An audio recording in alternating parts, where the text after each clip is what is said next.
Future సిటీలో land కొనాలని ఆలోచిస్తున్నారా? అయితే వెంటనే మాకు కాల్ చేసి పూర్తి వివరాలు తెలుసుకోండి.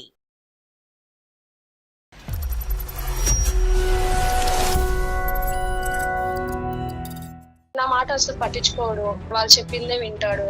డ్రింక్ తాగితే అసలు నోరు కూడా తిరగదు, గలీజ్ గలీజ్ గా మాట్లాడతాడు. కాల్ చేసి పిలవగా నేను వెళ్ళిపోతుండే, ఎవరు చేసిరంటే కూడా చెప్పకపోతుండే. పెద్ద పెద్ద బిల్డింగ్స్ కట్టుకొని వాళ్ళు ఉన్నారు, ఈయనేమో రెంటింగ్ లో ఇంకెన్ని రోజులు ఉంటామని నేను సంలాన్స్తుంటే కూడా విన్నాడు. నమస్కారం కిరణ్ గారు. కాలే ఎక్స్పెక్ట్ చేయలేదు సార్. మీరు ఎలా ఎక్స్పెక్ట్ చేస్తారులేండి? ఈ లేట్ నైట్స్ రావటం ఏంటి, తాగటం ఏంటి, తాగి వచ్చినటువంటి మిమ్మల్ని ఆవిడ ప్రశ్నిస్తే కనుక ఆవిడ మీద అరవటం ఏంటి, కొట్టడం ఏంటి? నేను తాగి రోడ్ల మీద వెళ్ళి పొరలట్లేదు సార్. జనరల్ నాలెడ్జ్ అంటే బయట ప్రపంచం తెలియదు సార్, ఆమె ఎక్కువ చదువుకోలేదు. ఆ అమ్మాయి పల్లెటూరు నుంచి వచ్చింది, తనకేమీ తెలియదు అంటున్నారు. మరి మీరు పట్టణంలో పెరుగుతున్నారు, నలుగురు మధ్య తిరుగుతున్నారు, మీరేం తెలివిగా ఆలోచిస్తున్నారు? ప్రతి విషయానికి అనుమాన పడుతుంది. ఆడపిల్లలతో మీకు ఫ్రెండ్షిప్లు ఏంటండి? ఈ రోజు ప్రపంచంలో ఆడ మగ తేడలేదు ఫ్రెండ్షిప్ కి.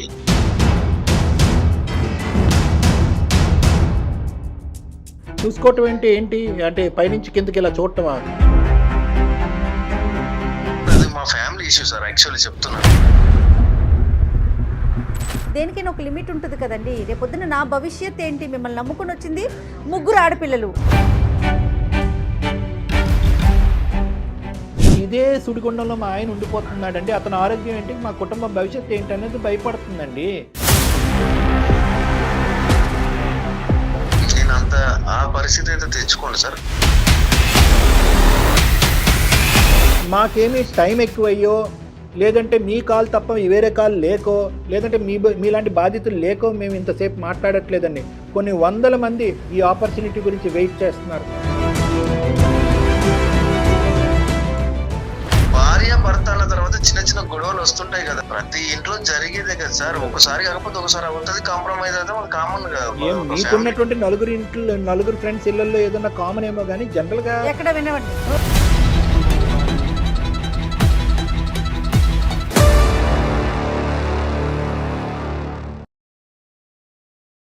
సుమన్ టీవీ ప్రెజెంట్స్ అందమైన జీవితం కార్యక్రమానికి స్వాగతం. నమస్తే కళ్యాణ్. నమస్తే జయ గారు. కోమలి అనే ఒక ఆవిడ మనకి మెయిల్ చేశారండి. కోమలి చాలా పెద్ద మెయిల్ పెట్టింది కళ్యాణ్ గారు. మొత్తం చూసాను నేను కూడా. సో పూర్తి డీటెయిల్స్ మనం ఆవిడతోనే మాట్లాడదాం. తప్పకుండా మేడం.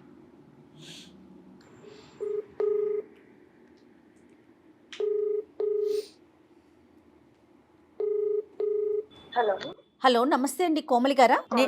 నేను జయానండి, సుమన్ టీవీ అందమైన జీవితం ప్రోగ్రామ్ నుంచి కాల్ చేస్తున్నాను. మెయిల్ చేశారు కదమ్మా. డాక్టర్ కళ్యాణ్ చక్రవర్తి గారు ఉన్నారు నాతో పాటు, ఒకసారి మాట్లాడతారా? చెప్పమ్మా కోమలి, సమస్య ఏంటమ్మా? ఎవరిది సమస్య ఏంటి? ప్రాబ్లమ్? మైనస్ సార్, తను బాగా ఫ్రెండ్స్ తో ఉండి తాగడము, ముగ్గురు పిల్లలు ఉన్నారు, పట్టించుకోవడం. పెళ్ళి ఎంతకాలం అయింది? 12 years అవుతుంది. పిల్లలమ్మా? ముగ్గురు పిల్లలు సార్, ఒక పాప, ఇద్దరు పాపలు, కౌల పిల్లలు. ముగ్గురు ఆడపిల్లలు, మొత్తం ముగ్గురు ఆడపిల్లలు సార్. అతను ఏం చేస్తుంటాడమ్మా? అతను సాఫ్ట్వేర్. మీరేమన్నా చేస్తారా పిల్లల్ని చూసి? నేను హౌస్ వైఫ్. నా మాట అసలు పట్టించుకోడు, ఫ్రెండ్స్ వాళ్ళతోటే ఎక్కువ ఉంటాడు, వాళ్ళు చెప్పిందే వింటాడు. తన దగ్గర ఏదున్నా, డబ్బున్నా ఏదున్నా కూడా ఫ్రెండ్స్ కే పెడతాడు, ఇంట్లో పిల్లలని పట్టించుకోడు. వాళ్ళకి డబ్బులు ఇప్పియడము, వాళ్ళు తీసుకుంటారు, ఎగగొడతారు, వాళ్ళ డబ్బులు కూడా తినే కడతాడు. వాళ్ళకి ఖర్చులు పెట్టడమే కాకుండా అవసరానికి డబ్బులు కూడా ఇస్తా ఉంటాడు, మళ్ళీ తిరిగి అడిగి తీసుకోడు, ఈయననే కడుతూ ఉంటాడు. మాకేమో పిల్లలు ఉంటారు, పిల్లలను పట్టించుకోడు, నన్ను పట్టించుకోడు, నేను చెప్తే కూడా వినడు. ఇప్పుడు ముగ్గురు ఆడపిల్లలు ప్లస్ మీరు నలుగురు, ఇంట్లో ఎన్ని ఖర్చులు ఉంటాయి, ఏది పట్టించుకోడా తల్లి? ఏది పట్టించుకోడైనా, ఏదని చెప్తే కోపం వస్తుంది తనకి. ఇంతకుముందు బాగానే ఉంటుండే కానీ ఈ మధ్య బాగా ఏంటంటే ఫ్రెండ్స్ అన్నట్టే మైండ్ అంతా ఫ్రెండ్స్ మీదనే పెట్టిండు. సో ఇదంతా ఈ మధ్యనేనమ్మా? ఈ మధ్యన అంటే 12 years బట్టి కాదు, ఇప్పుడు ఈ మధ్య కాలంలో అనేది, ఈ మధ్య కాలం నుంచి అట్లా చేస్తున్నాడు. 6-7 years నుంచి ఏంటంటే పిల్లలు పుట్టాక ఓకే ఓకే తాగడము, ఇక నేనేమన్నా అడిగితే కోపం పడడం నా మీద. అర్థమైందమ్మా. కానీ ఈ ఫ్రెండ్స్ ఎలా పరిచయం అమ్మా? అంటే స్కూల్ ఫ్రెండ్సా, కాలేజ్ ఫ్రెండ్సా, ఆఫీస్ వాళ్ళ? ఇక చిన్నప్పటి నుంచి ఫ్రెండ్స్ అని చెప్తాడు ఏమన్నా అంటే నాతో. ఇంటికి వస్తారా వాళ్ళు? అమ్మ కోమలి, మీ ఇంటికి ఎప్పుడైనా వస్తుంటారా వాళ్ళు? వాళ్ళ ఇంటికి మీరు వెళ్ళటం? ఇంటికాడికి రాకపోతుండే కానీ కాల్ చేసి పిలవగానే నేను వెళ్ళిపోతుండే. ఎవరు చేసిరంటే కూడా చెప్పకపోతుండే. ఎక్కడ అంటే ఫ్రెండ్ ఫోన్ చేసిరని వెళ్ళిపోతుండే. వెళ్ళిపోతాడు అంతే. ఇంట్లో కూడా టైం ఉండడు, అంటే ఎక్కువసేపు టైం ఉండడు. ఉండడు. అంటే ఈయన ఏం చేసిండంటే వేరే వాళ్ళకి అప్పు ఇప్పియడము, వాళ్ళు కట్టకుండా తెగ కొట్టేసే వరకు ఈయన కట్టుకుంటుండే. అప్పులో వచ్చి మా ఇంటి ముందు నిలబడము. వాళ్ళేమో మంచిగా పెద్ద పెద్ద బిల్డింగ్స్ కట్టుకొని వాళ్ళు ఉన్నారు. ఈయనేమో రెంటింగ్ లో ఇంకెన్ని రోజులు ఉంటామని నేను సంలాస్తుంటే కూడా విన్నాడు. బాగా తాగుతాడు వాళ్ళ ఫ్రెండ్స్ తో పాటు. తను ఏంటంటే బంగారం ఉన్నా కూడా బంగారం కూడా తను అమ్మేసిండు తీసుకెళ్లి. ఫ్రెండ్స్ ఎవరన్నా అడిగితే వాళ్ళకి నా బంగారం పెట్టి వాళ్ళకి డబ్బులు ఇవ్వడము. వేరే అమ్మాయి కూడా ఫ్రెండ్ లాగా ఉండి తనకి కూడా డబ్బులు ఇప్పియడము. ఈయనకి అప్పులో వచ్చి ఇంటికాడ ఆగడం. సరే, అప్పులో వచ్చేసాక తర్వాత మీ డైలీ నీడ్స్ ఎట్లాగమ్మా? ఇప్పుడు నలుగురు ఉండాలి అంటే ఎన్ని ఖర్చులు ఉంటాయి, అవన్నీ ఎట్లాగా? లేవి పైసలు అవి అంటే లేవు అని అంటుండే ఇంట్లో. వాళ్ళవి కట్టినా వీళ్ళవి కట్టినా అన్నట్టు. ఈ ఫ్రెండ్స్, ఈ ఖర్చులు, ఈ డబ్బులు ఇవన్నీ కాకుండా మిగతా అన్ని అంశాల్లో మంచి భర్తేనమ్మా? అంటే మంచి భర్త, తండ్రా? అంటే ప్రేమగా చూసుకోవటం కానీ, మీకు ఏదైనా కష్టం వచ్చినా, ఏదైనా హెల్త్ బాగాలేకపోయినా? ఇంతకు ముందు బాగానే ఉన్నాయి, ఈ మధ్య అసలు పట్టించుకోవడమే లేదు తను. ఎవరికైనా డబ్బులు ఇచ్చినావా అంటే వీళ్ళకి లేడీస్ వాళ్ళ ఫ్రెండ్స్ ఉంటారు ఆడపిల్లలు, వాళ్ళకి ఇచ్చేస్తాడు డబ్బులు. వాళ్ళకి ఎందుకు ఇచ్చినావు అంటే నువ్వు ఎవరివి అని అంటుండే నన్ను. నువ్వు వెళ్ళిపో, నువ్వు ఎవరిని అంటున్నావు ఆ మాట అని నన్ను రివర్స్ గా తిట్టడం. నేను వెళ్ళిపోతాను, నేను చనిపోతాను, ఉండు నువ్వే ఉండు, నాకు పిల్లలని తీసుకుని వెళ్ళిపోతా అంటే కొట్టడానికి వస్తుండే నా మీదకి. కొట్టడానికి వచ్చేవాడమ్మా, కొట్టేవాడా? కొట్టడానికి వచ్చేవాడు. Okay okay. డ్రింక్ తాగితే అసలు నోరు కూడా తిరగదు, గలీజ్ గలీజ్ గా మాట్లాడతాడు. అమ్మ, ఇప్పుడు ఇవన్నీ జరుగుతున్నాయి కదా, మరి ఇప్పటి వరకు ఎందుకు భరించి ఉంటున్నావు? తల్లిదండ్రులు ఎవరైనా కొద్దిగా ఇతనితో మాట్లాడి ప్రవర్తన మార్చే ప్రయత్నం చేశారా? ఎవరన్నా బాగా చెప్పిరు మమ్మీ వాళ్ళు కూడా. బాగా చెప్తే కూడా వాళ్ళు చెప్పిన వాళ్ళ ముందు బాగానే ఓకే అంటాడు, మళ్ళీ ఇంటికి వచ్చినాక అవే కథలు చేస్తాడు. అంటే మాకు చేయడానికి కారణం ఏంటమ్మా? మేము ఏ విధంగా నీకు సహాయపడగలం? తనకి నేను ఉండి భార్య పిల్లలను చూస్తా అంటే ఓకే, లేదంటే నేను వెళ్ళిపోతా అని చెప్పాను. ఓ, ఆల్రెడీ చెప్పారు మీరు. అంటే నేను వెళ్ళిపోతాను, ఇది నేను భరించలేను అని చెప్పడం ఇది ఫస్ట్ టైం? ఇంతకు ముందు కూడా ఫస్ట్ టైమా? ఓకే. అయితే ఏమంటాడు? పిల్లలను వదిలి వెళ్ళిపో అంటున్నాడు. మారకపోతే మీరు ఏం చేద్దాం అనుకుంటున్నారు నెక్స్ట్ స్టెప్? నా అంతలో నేను పిల్లలను చూసుకొని నేను ఉందామని. సో ఇంకా ఏకంగా రిలేషన్షిప్ కట్ చేసుకోవాలనుకుంటున్నారు? అదే, ఫ్రెండ్స్ ని వదలాలి, అలవాట్లు తగ్గాలి, ప్రవర్తన మారాలి. ఓకే ఓకే, సరేనమ్మా. అంటే జయ గారు ఏం చేద్దాం మరి ఒకసారి అతనితో ఏమైనా మాట్లాడదాం అంటారా? మీరేమంటారు డాక్టర్? Okay okay, sure. అంటే మళ్ళీ అతను ఎలా ఫీల్ అవుతాడో అసలే. ఈ టైంలో తాగి, అమ్మా ఏ టైంలో తాగుతాడమ్మా? నైట్ టైం తాగుతాడు సార్. పిల్లలు చిన్నగా ఉన్నారు సార్, ఒక పాప ఫస్ట్ సెకండ్ పిల్లలు కమల పిల్లలు ఉన్నారు. వెరీ బ్యాడ్ అమ్మా, చాలా రాంగ్ ఇన్ఫ్లుయెన్స్ ఉంటుంది పిల్లల మీద. ఇది చాలా బ్యాడ్ ఇన్ఫ్లుయెన్స్ పడుతుంది. కనీసం నాకు పట్టించుకోకుండా పిల్లల కన్నా పట్టించుకోవాలి కదా సార్. లోకంలో అందరి చేత మంచి అనిపించుకోవాలి, ఇంట్లో కుటుంబ సభ్యుల చేత చీ అనిపించుకోవటం ఏంటి? పిల్లలకి కనీసం స్కూల్ కాడ వదిలిరా అంటే కూడా నాకు టైం లేదు, నాకు పోయేది అనుకుంటా వెళ్ళిపోతూ ఉంటాడు. ఏ విషయానికి మీకు సపోర్ట్ లేడు? ఏ విషయానికి సపోర్ట్ ఉండడు. ఎప్పుడో ఒకసారి వదిలేసి వచ్చి నువ్వే పోయిరాపో అని మళ్ళా నన్నే తిడతాడు అనమాట. ఏం చదువుకున్నావమ్మా నువ్వు? Inter ma'am. అమ్మ, ఒకప్పుడు ఈ అబ్బాయి మనం మాట్లాడి ఏమైనా సముదాయించి, చూడమ్మా, తాగుడు అనేది వ్యసనం అయితే వదిలేయచ్చు, అంటే తీసేయచ్చు, నిర్మూలించవచ్చు. ఇంకోటి ఏదైనా వ్యసనం ఉందంటే నిర్మూలించవచ్చు. మీ భర్తకి రకరకాల ఫ్రెండ్స్, మగాళ్ళు ఉన్నారు, ఆడవాళ్ళు ఉన్నారు, తాగుడు ఉంది, తాగుడు వచ్చి తాగి ఇంటికొచ్చి 3 పిల్లలు ఉన్నటువంటి బాధ్యత, అందులో 3 ఆడపిల్లలు ఉన్నటువంటి బాధ్యత కూడా లేకుండా అతను, అంటే నేను అందాక అన్నాను, ఈ డబ్బులు ఈ ఫ్రెండ్స్ కాకుండా ఏదైనా ఒక్క మంచి గుణం ఉందా తల్లి అంటే కనుక అన్నిటికీ 0 మార్కులు వేసాం. మరి ఇన్ని అంశాల్లో ఒక వ్యక్తి మారుతాడా అనేటటువంటిది మేము కూడా ఇక్కడ కూర్చొని, మేము దేవుళ్ళు కాదు, మేమే మాయలు మంత్రాలు చేయలేం. 12 సంవత్సరాల పాటు ఓపిక పట్టి 3 ఆడపిల్లల కంటే అదే ఒక ట్రీట్మెంట్. అతనికి చెప్తున్నాను, మనిషికి బాధ్యత భయం ఈ రెండు ఉంటే ఏ ట్రీట్మెంట్ అక్కర్లేదు. ఇతనికి బాధ్యత లేదు, భవిష్యత్తు మీద భయము లేదు, డబ్బుల దగ్గర ఫస్ట్ జాగ్రత్త. బాగానే చెప్పినట్టు విన్నాడు సార్. మళ్ళా మధ్యలో ఏమైందేమో, తనకి ముందు బాగానే ఇంట్లో అది ఇది తెచ్చిస్తుండే చూస్తుండే, ఇక తర్వాత మధ్యలో ఫ్రెండ్స్ బాగా ఎక్కువ అయ్యేసరికి ఇక పట్టించుకోకుండా అయిపోయింది. అట్లా ఉంటారా డాక్టర్ గారు? ఇదంతా ఒక గ్రూప్ డైనమిజం మేడం. అంటే ఎలా ఉంటుంది అంటే కనుక చైన్ రియాక్షన్. చాలా సందర్భాల్లో మనం చూస్తూ ఉంటాం, ఇంటికి మందు తీసుకొచ్చి తాగేవాడిని ట్రీట్మెంట్ చేయటం చాలా ఈజీ. ఎక్కడికో వెళ్ళి 10 మందితో తాగినప్పుడు ఏమవుతుందంటే మనం కౌన్సిలింగ్ చేసి నాన్న ఇది కాదు ఇది తప్పు అంటే కనుక వాడు డబుల్ కౌన్సిలింగ్ చేస్తారు. 2-3 ఉంటారు అక్కడ, వాళ్ళు కౌన్సిలింగ్ చేస్తారు. వీళ్ళు కాన్స్టెంట్గా ఏంటంటే ఈ సోషల్ డైనమిక్స్ అంటే ఈ నలుగురు ఉండేటటువంటిది ఒక ఫ్యామిలీ కింద అయిపోతుంది. ఈ ఫ్యామిలీ సెకండరీ అయిపోతుంది. 600 అయినా 106 అయినా కూడా ఆ కుటుంబాన్ని కాపాడటానికి ట్రై చేస్తాడు, ఆ సో కాల్డ్ పెగ్గు కుటుంబాన్ని. ఈ కుటుంబం మర్చిపోతాడు. వాళ్ళు డబ్బులు అంటే డబ్బులు ఇస్తాడు, సినిమా కంటే సినిమాకి వెళ్తాడు, మందు పోయారా నువ్వు ఖర్చు పెట్టుకోరా అంటే ఖర్చు పెడతాడు. వాళ్ళే సర్వస్వం, వాళ్ళే జీవితం అయిపోతుంది. ఎందుకంటే అతనికి ఇక్కడ ఉన్నటువంటి ఈ ఈక్వేషన్, నా భార్య నా పిల్లలు, ఇది టేక్ ఇట్ ఫర్ గ్రాంటెడ్. తాలిబట్టు కట్టేసాం, 3 ఆడపిల్లలు కనేసాం, వీళ్ళు ఎక్కడ పోతారు? అక్కడ డైనమిక్స్ పోతే కనుక ఫ్రెండ్షిప్ పోతుంది. పెగ్గేయటానికి పక్కన ఫ్రెండ్ ఉండడు. ఈ సిచ్యువేషన్ నువ్వు అనుకున్నంత మాకు ఈమెయిల్ పెట్టినంత అంత ఈజీ కాదమ్మా దీన్ని రెక్టిఫై చేయటం. ప్లాన్ బి అనేటటువంటిది కూడా నువ్వు పెద్దవాళ్ళతో కూర్చొని నువ్వు ఆలోచించుకోవాల్సినటువంటి అవసరం ఉంది. అంటే మేము మా వంతు ప్రయత్నం చేస్తాం, మాట్లాడతాం, అతను కనువిప్పు కలిగించే విధంగా మనం ట్రై చేద్దాం, లేదంటే కౌన్సిలింగ్కో లేదంటే రీహాబిలిటేషన్ యూనిట్కో పంపించేద్దాం, లేదంటే పెద్దవాళ్ళతో కూర్చుని నెక్స్ట్ స్టెప్ ఏంటి అని ఆలోచించుకోవాల్సిన కేసు అని నేను ముందస్తునే నీకు చెప్తున్నాను. జర మీరే చూసి దయచేసి మార్చండి సార్. సరేనమ్మా, సరే. తనకు కూడా అర్థం కావట్లేదు ఈరోజు. చూడండి ఇప్పుడు అందు గురించి మనం ఏమంటామంటే అమ్మ ఫైనాన్షియల్గా మీ కాళ్ళ మీద మీరు నిలబడండి, ఒకసారి ఆచితూచి అడిగేయండి. ఒక వ్యక్తిత్వం కరెక్ట్ కాకపోతే లైన్గా అదే పనిగా పిల్లల్ని కనకండి, బాధ్యతలు పెరుగుతాయి, బరువు పెరుగుతుంది. ఈరోజు మనం ఇంత ఈజీగా చెప్పేసాం కానీ ఎక్కడికి వెళ్ళి బతుకుతుందో ఆ 3 పిల్లల్ని తీసుకుని ఇంటర్మీడియట్ చదువుకున్నటువంటి ఒక ఆడపిల్ల. కానీ డాక్టర్ గారు ఇలా కాంప్రమైజ్ అయ్యి ఎంతమంది ఉంటున్నారనండి, ఏం చేయలేని పరిస్థితి, బయటికి రాలేరు, పిల్లల్ని ఏం చేయాలి, అందుకని చెప్పి నలిగిపోతూ జీవితాల్ని ఇది కర్పూర హారతిలాగా చేసేసుకుంటూ అలాగే భరిస్తున్న వాళ్ళు ఎంతో మందిని చూస్తాం. అలా ఒకసారి అతనితో మాట్లాడదాం, అసలు అతను ఎలా రియాక్ట్ అవుతాడో మాట్లాడాలంటేనే అనిపిస్తోంది. బట్ తప్పదు కాబట్టి మన దాకా వచ్చారు, మాట్లాడదాం. సరే అమ్మ, నువ్వు మాకు నంబర్ అన్న ఇయ్యి, లేదంటే నువ్వు కాల్ అన్న కలిపి ఒకసారి మాట్లాడేలో తీసుకుందాం. సార్ మీరే చేయండి, మీరు మాట్లాడండి. అమ్మ నెంబర్ పంపించు, నేను కాల్ చేస్తాను ఒకసారి ఆయనకి. మేడమే కలుపుతారమ్మా, నువ్వు లైన్లో ఉండు, నెంబర్ పంపించు. ఓకే, ఒక్క నిమిషం లైన్లో ఉండమ్మా. ఏ పేరమ్మా ఆయన పేరు? కిరణ్.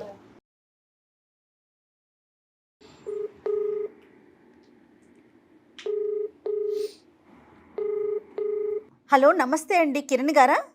అవునండి, మీరెవరండి? నేను జయానండి, సుమన్ టీవీ అందమైన జీవితం ప్రోగ్రామ్ నుంచి కాల్ చేస్తున్నానండి.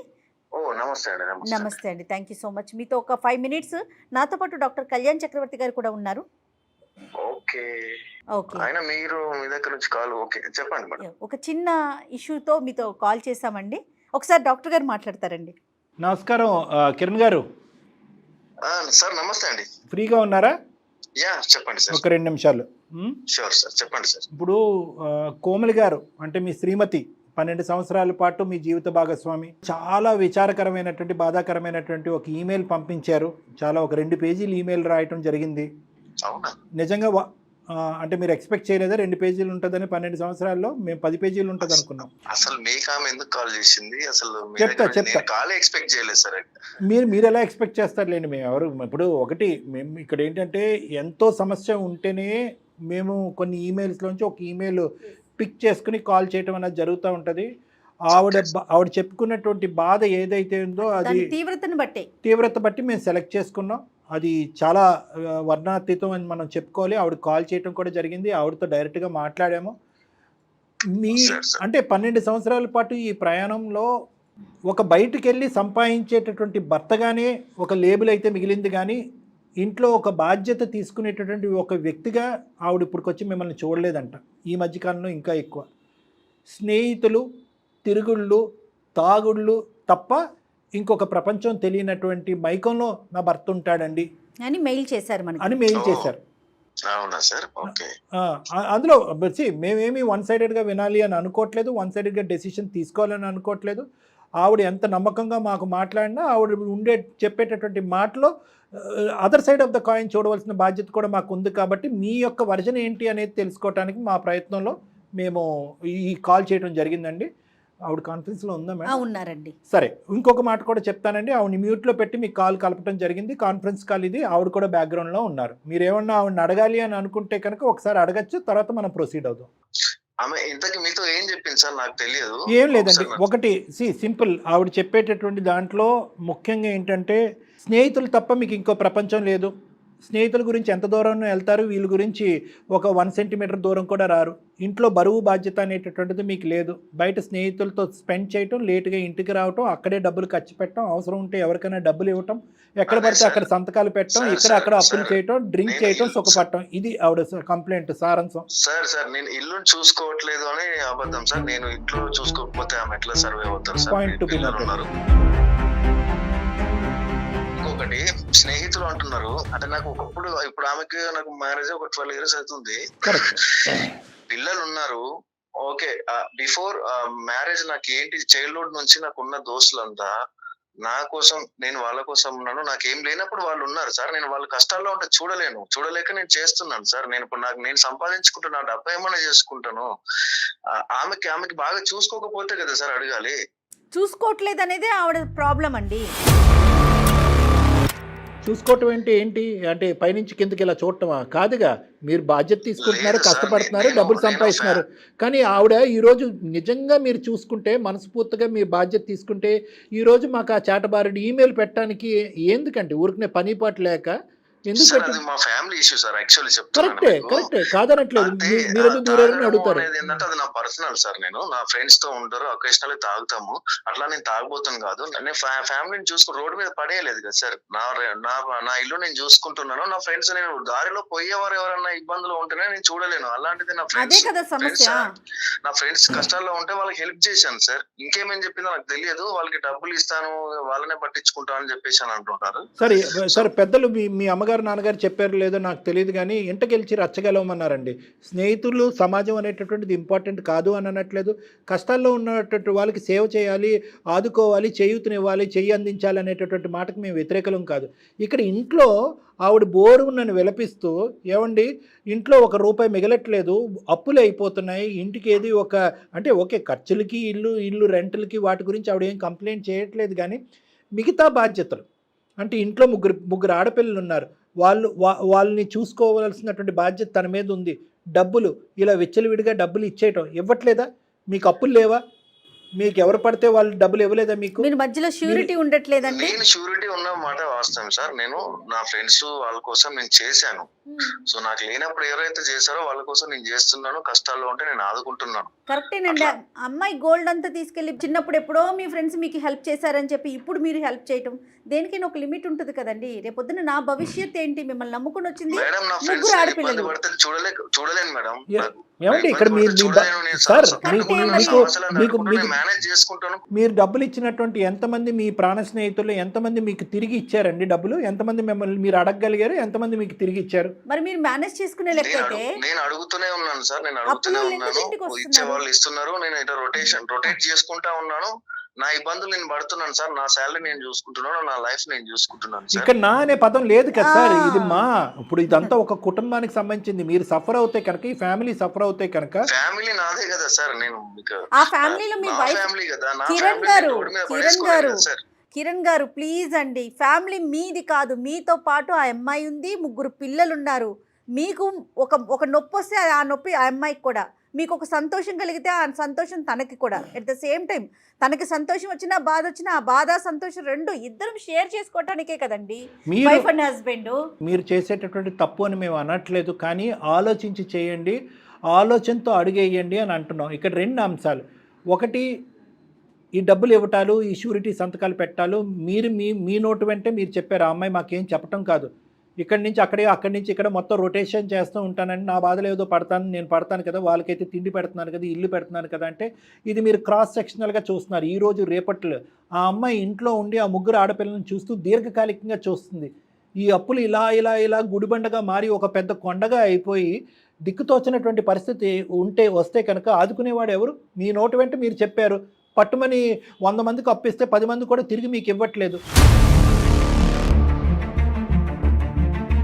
ఈ విషయం అయితే కరెక్టే సార్. కాకపోతే ఏంటంటే నాకు ఈ రోజు కాకపోతే రేపు రిటర్న్ వస్తాయి అనే నమ్మకంతో నాకు ఇప్పుడున్న నేను ఇవ్వగలిగే స్థితిలో ఉన్నాను కాబట్టి నేను ఇస్తున్నాను సార్, వాళ్ళకి సహాయం చేస్తున్నాను. మళ్ళీ నాకు అది అంతకు మించి రిటర్న్ కాదండి, ఇచ్చేటటువంటి పొజిషన్లో ఉన్నారు. రేపొద్దున మీరు అడిగేటటువంటి పొజిషన్లోకి వెళ్ళారే అనుకుందాం, దురదృష్టం కొద్దీ ఇచ్చేవాడు ఒక్కడైనా ఉంటాడండి ఈ 10 మందిలో? అది మీ భార్య ఆలోచించేది. ఇస్తారా? మీరు మీకు ఇస్తే చాలు సార్. ఈ మొండి వైఖరి వదిలేసేయండి సార్ ప్లీజ్. మేమేం మీ స్నేహితులను వదిలేమనట్లేదు. మీరేమో వచ్చి మీ స్నేహితులు వచ్చి చేయి చాచినా కూడా అరే పోండ్రా అనేటటువంటి మాట మిమ్మల్ని అనట్లేదు. సరే, కాసేపు దీన్ని పక్కన పెడదాం. ఈ లేట్ నైట్స్ రావటం ఏంటి, తాగటం ఏంటి, తాగి వచ్చినటువంటి మిమ్మల్ని ఆవిడ ప్రశ్నిస్తే కనుక ఆవిడ మీద అరవటం ఏంటి, కొట్టడం ఏంటి, ఈ అలవాట్లు ఏంటి సార్? మరి దీన్ని ఏమంటారు సార్? తాగడము అంటే నేను తాగి రోడ్ల మీద వెళ్ళి బొరలట్లేదు సార్. వద్దులేండి, అంత ఎక్స్ట్రీమ్ గురించి మేము మాట్లాడట్లేదు.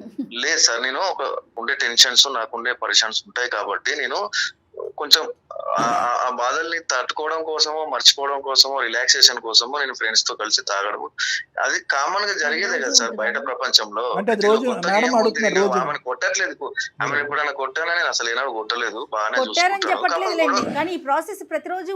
భార్య భర్త అన్న తర్వాత చిన్న చిన్న గొడవలు వస్తుంటాయి కదా. చిన్నగా ఆవిడ అనుకోవట్లేదండి, చిన్నగా ఇద్దరు అనుకుంటే అసలు గొడవే లేదు. ప్రతి ఇంట్లో జరిగేదే కదా సార్. ఒకసారి కాకపోతే ఒకసారి అవుతుంది, కాంప్రమైజ్ అవుతాం, అది కామన్ గా.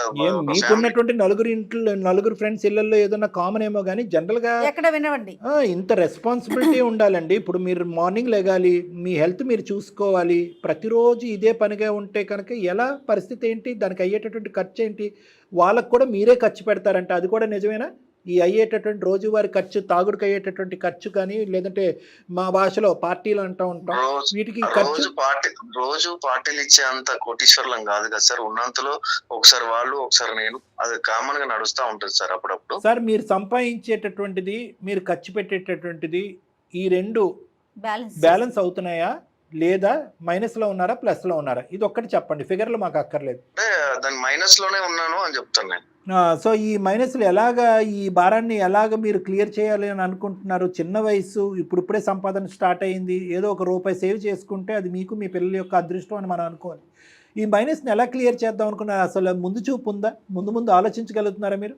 నేనైతే మాత్రం మీరు ఎంత తప్పుగా అనుకున్నా కూడా తాగుబోతు అనే మాట నేను వాడిని, కానీ చాలా వరకు మీరు ఆ స్ట్రీమ్లో కొట్టుకుపోతున్నారు. తొందరలోనే ఆ పదాన్ని వాడేటటువంటి అవసరం పడుతుందేమో అని నాకు అనిపిస్తుందండి. ఆ పరిస్థితి అయితే తెచ్చుకోండి సార్.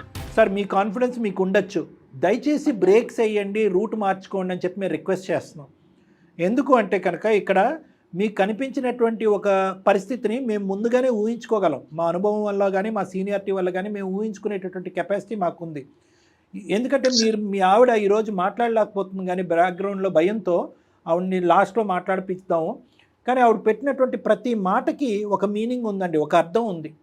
ఆ అర్థం ప్రస్తుతానికి ఇప్పుడు జరిగేటటువంటి అంశం కాకపోయినా ఫ్యూచర్లో ఖచ్చితంగా ఆ పరిస్థితి రావచ్చు అనేటటువంటి దానికి ఆ అమ్మాయి చెప్పేటటువంటి మాటలో ఒక మీనింగ్ ఉంది.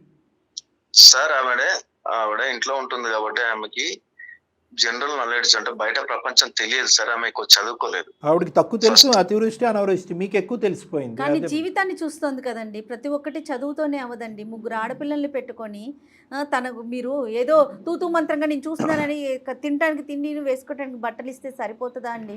మేడం, ప్రతి విషయానికి అనుమాన పడుతుంది మేడం. అనుమాన పడుతుందంటే మీరు అలా క్రియేట్ చేయట్లేదు. ఆడపిల్లలతో మీకు ఫ్రెండ్షిప్లు ఏంటండి, డబ్బులు ఇవ్వటం ఏంటండి, ఇవన్నీ నిజాలు కాదా? పోనీ అమ్మాయి అబద్ధం చెప్తోందా? మేడం, ఈ రోజు ప్రపంచంలో ఆడ మగ తేడాలేదు ఫ్రెండ్షిప్ కి. నేను తప్పు చేశానని మీకు ఏమైనా చెప్పింది? ఫ్రెండ్షిప్ వరకు మేమేమి అది తప్పని మేము కూడా అనట్లేదండి, కానీ అది నెక్స్ట్ క్రాస్ అయితేనే తప్పు. అంటే ఆవిడ ఎక్కడ మీ క్యారెక్టర్ గురించి ఏం చెప్పలేదు. మళ్ళీ ఇంకో కొత్త కిరణ్ గారు ఆ ఉద్దేశం ఆవిడకి లేదు, ఆలోచన లేదు. కానీ ఏంటంటే ఇంకా ఈ ఆడ మగ అనేటటువంటి అనుమానం కూడా లేదు ఆవిడకి. భేదాభిప్రాయాలు లేకుండా విచ్చలవిడిగా జోబులోని డబ్బులు తీర్చడం, లెక్కపత్రం లేకుండా ఖర్చు పెట్టడం, లెక్కపత్రం లేకుండా అప్పులు ఇచ్చేయటం, మళ్ళీ ఆ అప్పులు తీర్చుకోవటం, ఇదే సుడిగుండంలో మా ఆయన ఉండిపోతున్నాడండి. అతని ఆరోగ్యం ఏంటి, మా కుటుంబ భవిష్యత్తు ఏంటి అనేది భయపడుతుందండి. అంతకు మించి ఆవిడ ఏం చెప్పట్లే. హెల్త్ ఏదన్నా అటు ఇటు అయింది, లేదా ఉద్యోగం ఏదన్నా అటు, అప్పుడు ఏంటి పరిస్థితి? ఎవరు వచ్చి మిమ్మల్ని ఆదుకుంటారు? అన్ని రోజులు ఒకేలా ఉండవు కిరణ్ గారు, అన్ని రోజులు ఒకేలా ఉండవు. మీరు నేను ఈ రోజుల్లో అన్ని కష్టకాలం, ఎక్కడ పడితే అక్కడ రిసెషన్, ఎవరికి కూడా ఉద్యోగం అనేటటువంటి గ్యారంటీ లేదు. మల్టిపుల్ సంఖ్యలో అందరికీ ఉద్యోగాలు పోయేటటువంటి పరిస్థితి వస్తుంది. సాఫ్ట్వేర్ లో ఉన్నారు, ఆయనకి తెలియదేముంది కళ్యాణ్ గారు. ₹1 ఈ రోజు వెనకేసుకుంటే కనుక రేపొద్దున ఆడపిల్లల భవిష్యత్తు నిలబెడుతుంది. నేనేమంటున్నానంటే మీరు చేసేటటువంటివి అన్నీ చేయండి, కానీ ఆ పిల్లలకి, వాళ్ళ భవిష్యత్తుకి, వాళ్ళ ఫ్యూచర్కి నష్టం రాకుండా, కష్టం రాకుండా ₹1 సేవ్ చేసి మిగిలిన మొత్తాన్ని మీ యొక్క సంతోషానికి కానీ, సుఖానికి కానీ మీరు వాడుకోండి. అందులో ఎటువంటి తప్పు లేదు. అసలు ఒక హెల్త్ పాలసీ ఉందండి మీకు కిరణ్ గారు? ఏమన్నా సేవ్ చేస్తున్నారా? సేవింగ్ కానీ, సెక్యూరిటీ కానీ, ఇన్సూరెన్స్ కానీ, వాళ్ళకి ఇన్సూరెన్స్ కానీ ఏమన్నా ఉన్నాయా? లేదు మేడం. మరి ఏమండి మీరు, ఆ అమ్మాయి పల్లెటూరు నుంచి వచ్చింది, తనకేమీ తెలియదు అంటున్నారు. మరి మీరు పట్టణంలో పెరుగుతున్నారు, నలుగురు మధ్య తిరుగుతున్నారు, మీరేం తెలివిగా ఆలోచిస్తున్నారు? ఇందాక డాక్టర్ గారితో మాట్లాడుతూ తనేం చెప్తా ఉందంటే, కోమలి, నా పిల్లల్ని తీసుకొని, నా 3 పిల్లల్ని తీసుకొని నేను వెళ్ళిపోతా, నా కాయ కష్టం ఏదో నేను పడి నాకున్నంతలో నా పిల్లల్ని పెంచుకుంటాను అంటోంది. నేను వెళ్ళమని చెప్పట్లేదు మేడం, మీరు వెళ్ళమనట్లా, తనే వెళ్ళిపోతానంటోంది. ఏమండి మీరు ఆ పరిస్థితి తీసుకొస్తున్నారండి. ఆ భవిష్యత్తులో అటువంటి అడుగేసేటటువంటి పరిస్థితిని తీసుకొస్తున్నారు. అక్కడ మీరేంటంటే నేను ఇంటికి ఎంతో కొంత డబ్బులు తీసుకొస్తున్నాను, ఏ రోజుకి ఆ రోజు గడిచిపోతుంది అని అనుకుంటున్నారు. లోకజ్ఞానం ఆ అమ్మాయికి లేదు అని అనుకుంటున్నారు, కానీ భవిష్యత్తు గురించి మీకు జ్ఞానం లేదేమో అని మాకు అనిపిస్తుంది. భవిష్యత్తు గురించి మీకు ఆలోచన లేదేమో అని అనిపిస్తుంది. ఆల్రెడీ మైనస్లోకి వెళ్ళిపోయారు మీరు అప్పులతో. ఓకే, డ్రింక్ అనేటటువంటిది ప్రతిరోజు కాకపోయినా వారానికి 4-5 సార్లు అవుతుంది, ఖర్చు అవుతుంది, ఆరోగ్యం చెడిపోతుంది. ఉద్యోగం ఉంటుందో ఓడదో తెలీదు. ఒకప్పుడు ఓడితే కనుక సెక్యూరిటీగా మీ దగ్గర దమిడి లేదు. ఈరోజు పిల్లల ఆరోగ్య పరిస్థితి గబుక్కని ఏమైనా డిట్యూరేట్ అవుతాయి కనుక, చేయి చాచితే కనుక డబ్బులు ఇచ్చే ఒక్క నాదుడు లేడు మీకు. ఈ రిస్క్ ఫ్యాక్టర్స్ ఏం మీకు కనిపించట్లేదా? ఇప్పటికీ కూడా ఆవిడకి లోక జ్ఞానం, సామాజిక జ్ఞానం, ఇంగితం లేదు అని అనుకుంటారా?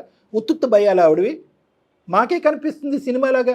ఆవిడ చెప్పిన దాన్ని బట్టి మేము సినిమా ఊహించుకోవట్లేదండి. మీ మాటల్లోనే మీరు చెప్పారు. మైనస్ అన్నారు, డ్రింక్ అన్నారు, అప్పులు ఇస్తా అన్నారు, సెక్యూరిటీల కింద నిలబడతా అన్నారు, అన్నీ మీరే చెప్పారు. సో కాబట్టి ఏంటంటే ఒక్క నిమిషం మీరు దయచేసి వెనక్కి తగ్గి ఆలోచించండి. ఇంటి పరిస్థితి ఈరోజు కాకపోయినా రేపటి రోజు క్వశ్చన్ మార్క్ కింద మారబోతుంది. మాకేమి టైం ఎక్కువయ్యో, లేదంటే మీ కాల్ తప్ప వేరే కాల్ లేకో, లేదంటే మీలాంటి బాధితులు లేకో మేము ఇంతసేపు మాట్లాడట్లేదండి. కొన్ని 100 మంది ఈ ఆపర్చునిటీ గురించి వెయిట్ చేస్తున్నారు. ఆ ఆపర్చునిటీలో నిజంగా, స్వచ్ఛంగా, నిజాయితీగా కనిపించినటువంటి ఒక కష్టాన్ని మేము పికప్ చేసుకుని ఈరోజు మీకు ఫోన్ చేయడం జరుగుతుంది. మా యొక్క ప్రయత్నాన్ని కూడా దయచేసి విలువనిచ్చి అర్థం చేసుకోండి. అది ముఖ్యంగా మీకున్న 3 ఆడపిల్లలు ప్లస్ మీ భార్య, 4 మిమ్మల్ని నమ్ముకుని ఉన్నారండి. ప్రాక్టికల్గా ఆలోచించండి please. Is a sensible person madam. నేను I'm proud of this person. ఎందుకంటే నేను ఒక మాట అంటున్నాను. ఈరోజు ఇందాక నేను ఆ అమ్మాయితో కిరణ్ గారి కాల్ కలిపే ముందు నాకు కంప్లీట్గా డిఫరెంట్ ఇంప్రెషన్ ఉంది.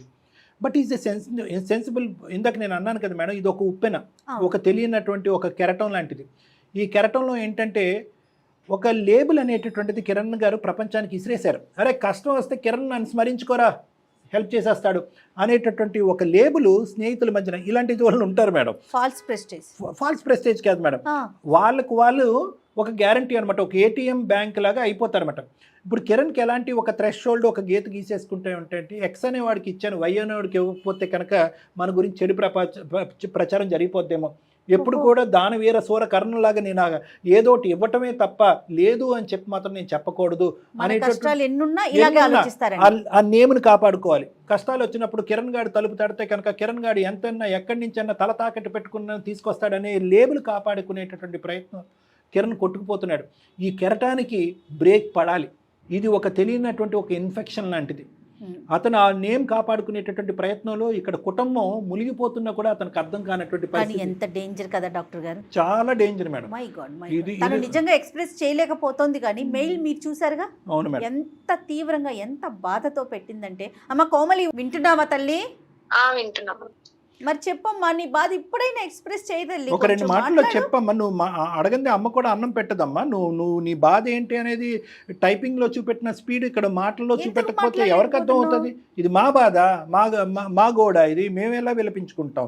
నేను ఇలా బాధపడుతున్నానని చెప్పి అతనికి అర్థమే. అతనికి నీ మాటలన్నీ, నీ ఈమెయిల్లో రాసినవన్నీ విడమర్చి చెప్పేటప్పటికి అవును సార్ నిజమే అని అట్లీస్ట్ ఒక 2 మాటలు అన్నాడు మీ ఆయన ఫోన్ పెట్టేయకుండా. మరి ఇదే నువ్వు విలపించుకుని నువ్వు మాట్లాడుకుంటే ఈ 12 సంవత్సరాల్లో ఈ కథ ఎప్పుడో కంచికి చేరుండేది. ఆయనకి చెప్తూనే ఉంటా సార్, ఏమ్మా? తను వినలేడు. వినలేడు. నువ్వు ఎత్తుక్కుని అటకమేయించి ఒకటి బీరువాలోంచి 2 మాటలు తీయి, అతను వింటాడు. నీ బాధ, నీ కడుపులో ఉన్న బాధ, అతనికి బాధ్యత లేదు, భయం లేదు అని ఇంతకాలం కొట్టుకుపోయాడు అని చెప్పి కుటుంబం పిల్లలు అంటే ప్రేమ లేదని కాదు. స్టార్టింగ్లో నువ్వు చెప్పిన వర్జన్ వింటే కనుక అమ్మో ఇతను అన్ని రకాల అలవాట్లు ఉన్న మనిషి, ఇతను మార్చలేము, ఒకప్పుడు ఇతను వీలు కాకపోతే ఇంకో స్టెప్ తీసుకోమ్మా అంది. అతను ఈజ్ ఎ సెన్సిబుల్ పర్సన్. ఒకసారి కిరణ్ గారు సార్ థ్యాంక్ యూ అండి నిజంగా. ఎందుకంటే ఈరోజు మీరు నేనెందుకు మాట్లాడాలి, మా పర్సనల్ ఇష్యూలో మీరెవరు, నా అప్పో సప్పో నేను చేసుకుని నా కుటుంబాన్ని నేను కాపాడుకుంటాను మీరెవరు అనేటటువంటి ప్రశ్న ఇనీషియల్గా అడిగినా కూడా నేను మాట్లాడిన తర్వాత ఒక 50 to 60% మీకు కనువిప్పు కలిగింది అనేటటువంటి భావనలో నేను ఉన్నాను. నా భావన నిజమా అబద్ధమా? నేను ఆలోచిస్తాను సార్, నేను ఆలోచిస్తాను. థ్యాంక్ యూ అండి. నా గురించి ఆలోచించకండి సార్, మా టీం గురించి అసలు ఆలోచించకండి, మీ ముగ్గురు ఆడపిల్లల గురించి ఆలోచించండి ప్లీజ్. తప్పకుండా మీ సార్, ముగ్గురు నా ఆడపిల్లల భార్య గురించి నా ఆలోచించండి. పిల్లల గురించి, నా లైఫ్ గురించి, భవిష్యత్తు గురించి ఆలోచిస్తాను సార్ మీరు చెప్పినందుకు. ఒక్కసారి మీరు మీ శ్రీమతి గారు ఒక్కసారి నా క్లినిక్కి రండి, లేదంటే 1-2 సార్లు రండి, ఒకసారి మళ్ళీ కూర్చుందాం, మాట్లాడుకుందాం. ఎక్కడ గాడి తప్పింది అనేటటువంటిది, ఈ ప్రయాణం ఎక్కడ గాడి తప్పింది అనేది ఒక్కసారి మళ్ళీ స్మరించుకుందాం, ఒకసారి ఆలోచించుకుని ఈ ప్రయాణాన్ని మళ్ళీ గాడిలో తీసుకెళ్దాం. ఇట్స్ జస్ట్ తప్పకుండా సార్, పట్టాలు తప్పినటువంటి ఈ ప్రయాణాన్ని మళ్ళీ పట్టాల మీద పెడితే కనుక సాఫీగా ముందుకెళ్ళిపోతుంది. ఎందుకంటే నేను ఈరోజు మాట్లాడుతున్నటువంటి అతి పెద్ద అదృష్టం ఏంటంటే 2 మంచి మనుషులతో మాట్లాడుతున్నాను, ఎవరు చెడ్డవాళ్ళు లేరు ఇక్కడ. సరే సార్. అమ్మాయి కూడా ఏదైనా తెలిసి తెలియక తప్పులు మాట్లాడినా కూడా మీరు డాక్టర్ గారి దగ్గరికి వస్తే మొత్తం ఆయన క్లియర్ గా మాట్లాడి మార్చే ప్రయత్నం చేస్తారండి. ఓకే అండి, తప్పకుండా మేడం. నాకు తెలిసి తెలియక ఏదైనా మాట్లాడి ఉండొచ్చు, నేను ఒకసారి మాట్లాడతాను మేడం, ఇంటికి వెళ్ళాక మాట్లాడి ఒకసారి కలుస్తాను మేడం. రైట్, ఓకే అమ్మా. కోమలి ఓకేనా? Okay ma'am. ఓకేనమ్మా, ఆల్ ద బెస్ట్ అమ్మా. ఇద్దరు ఒకసారి రండి అమ్మా. ఓకే, హ్యాపీగా ఉండండి. Okay sir, thank you. తను బాధలో ఉండి చెప్పలేకపోతుందా, లేకపోతే అతను లైన్ లో ఉన్నాడు అని అంటే తను ఎక్స్ప్రెసివ్ కాదంటారా? ద థింగ్ ఈజ్ ఏంటంటే ఎక్స్ప్రెసివ్ కాదు ఒకటి మేడం, తనకి మాటలు అనేటటువంటి తక్కువ తెలుసు, రైటింగ్ టైపింగ్ అనేది బాగా చేస్తుంది. ఏ అడుగు వేస్తే కనుక ఏ విధంగా అయిపోతుంది అనేటటువంటి ఒక భయం. ఎందుకంటే తను ఒక మాట అనాలన్నా, ఒక పని చేయాలన్నా ఆ ముగ్గురు ఆడపిల్లలు అలా కళ్ళ ముందు అడుగుతారు. కరెక్ట్ కళ్యాణ్ గారు. రేపొద్దున తను తీసుకునేటటువంటి స్టెప్ ఏంటి కోమలి, ఇలాంటి పిచ్చి పని చేసావని ఎవరన్నా అంటారనే భయంతో ఆ అమ్మాయిని నీళ్లు మింగుతూ భయపడుతూనే మాట్లాడుతున్నారు. ఇప్పుడు నా పిల్లల్ని నేను ఎలా బతికించుకోవాలి? ఇది నిజంగా ఆడపిల్లలందరికీ ఈ ఎపిసోడ్ ఒక ఆలోచింప చేసే విధంగా ఉండాలి. చూడండి, తమ కాళ్ళ మీద తను నిలబడక లేకపోయేసరికి అదే ఆ అమ్మాయి చదువుకొని ఉద్యోగం చేస్తా ఉంటే ఎవరు మాట్లాడతారు? గట్టిగా మాట్లాడేది, ఏంట్రా నువ్వు చేసేదని నిలదీసేదేమో బహుశా. ఇప్పుడు ఎటు వెళ్ళాలో తెలియక కనీసం మన దాకా వచ్చి మళ్ళీ చెప్పుకోలేకపోతుంది. డెఫినెట్గా అండి, ఆడపిల్లలందరూ ఆలోచించాలి. దయచేసి తల్లిదండ్రులు కూడా పిల్లల్ని చదివించండి, మంచి ఉద్యోగాలు వచ్చే వరకు వాళ్ళని ఎంకరేజ్ చేయండి. రైట్ కళ్యాణ్ గారు, వాళ్ళు వస్తారు డెఫినెట్ గా మీ దగ్గరికి, ఒకసారి మాట్లాడండి. కౌన్సిలింగ్ కావాలి. అవునండి, నమస్తే.